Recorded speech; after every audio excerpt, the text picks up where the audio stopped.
ဘ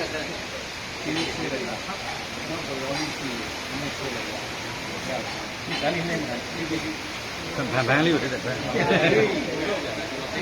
လက်ခုပ်လေးကြည့်ပေးပါဦးခင်ဗျာ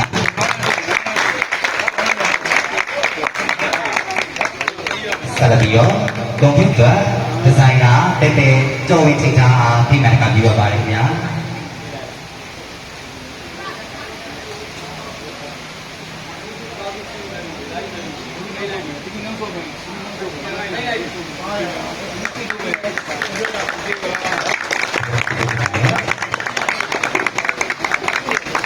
အခုလို့စင်ရအချင်းချင်းတွေပါတော့ကိုရနောက်ဆုံး idea သူတွေရှိပါမယ်ခင်ဗျာ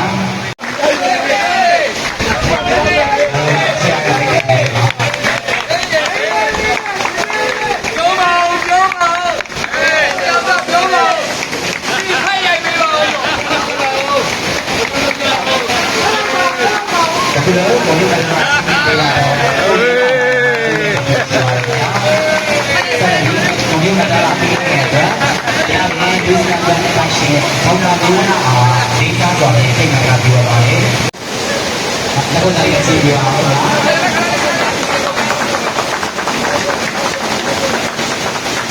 ဒီလိုသူရှင်းနေတယ်ကတော့ညာပြီးဒီစံပြန်ပါရှင်ဘောင်းနာဘူးနာအားသူ့ရဲ့ဒီစံပြန်ကဆက်လက်ပြီးတော့ဒီနာအားဒီလိုလည်းကြည့်ပြအောင်ဒီလိုမျိုးဆိုင်ရာဘုရားညာမီဒီစနာတော့တရှိလာတာမျိုးအောင်ဆက်တဲ့တော့ဒီကိုသာသူ့ရဲ့ဒီကံပြန်လာပါလား